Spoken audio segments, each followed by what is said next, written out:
Dices que me amas, pero nunca estás aquí. Si tu madre llama, corre sin pensar en mí. Tus hermanos, tu papá, siempre tienen tu atención, y yo me quedo sola con mi corazón.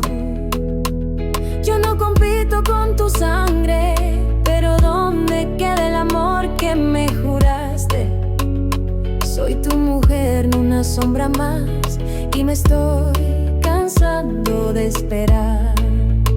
¿Por qué prefieres a tu mamá que a mí?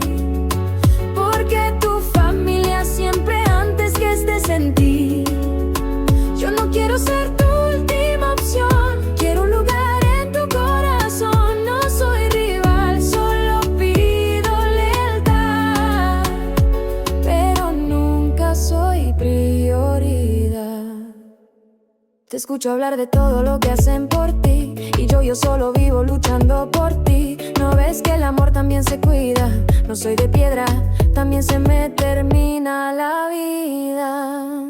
¿Por qué prefieres a tu mamá que a mí? Porque tu familia siempre va antes que estés en ti.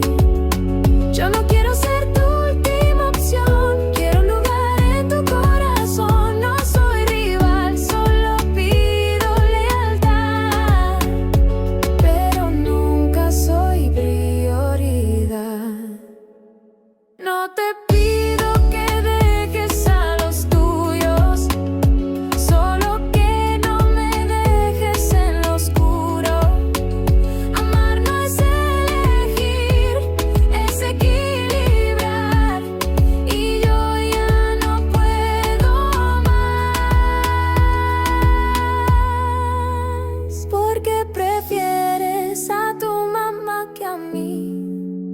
Porque tu mujer no te hace feliz. Yo merezco amor sin condición y no vivir en esta contradicción. No soy rival, solo pido lealtad, pero nunca soy prioridad. Este vacío que siento en el pecho, cada día más hondo, más estrecho, buscando tu amor, mi camino se quiebra. Será tan difícil encontrar la respuesta.